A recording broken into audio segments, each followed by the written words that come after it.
అది అమావాస్య రాత్రి. సమయం సరిగ్గా 12 గంటలు. రాము తన బైక్ మీద ఊరి శివార్లలో వెళ్తున్నాడు. అకస్మాత్తుగా ఇంజినాగిపోయింది. చుట్టూ చిమ్మచీకటి.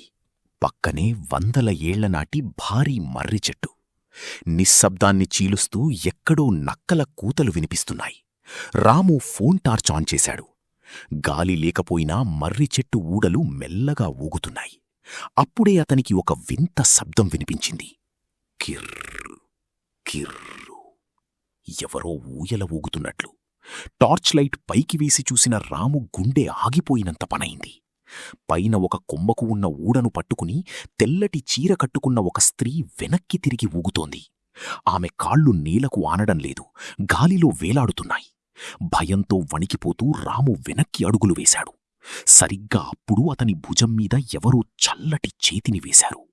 బాబూ, టైమెంతయింది అని ఒక గొంతు వినిపించింది. రాము వెనక్కి తిరిగి చూస్తే పైన ఉన్న ఆకారం ఇప్పుడతని వెనకాలే నిలబడి ఉంది. ఆమె ముఖం నిండా జుట్టు ముసిరేసి ఉంది, కాని కళ్ళు మాత్రం నిప్పు కణాల్లా మెరుస్తున్నాయి. ఆమె కాళ్ళు వెనక్కి తిరిగి ఉన్నాయి. రాము గట్టిగా అరుద్దామని నోరు తెరిచాడు, కాని గొంతు పెగరలేదు.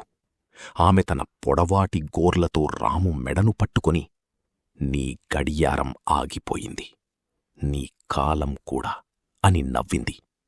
ఆ నవ్వు మర్రి చెట్టు నిండా ప్రతిధ్వనించింది. మర్నాడు ఉదయం ఊరి జనం చూసేసరికి ఆ మర్రి చెట్టు ఊడకు రాము శవం వేలాడుతూ ఉంది. గాలి లేకపోయినా ఆ శవం మెల్లగా ఊయల ఊగుతోంది.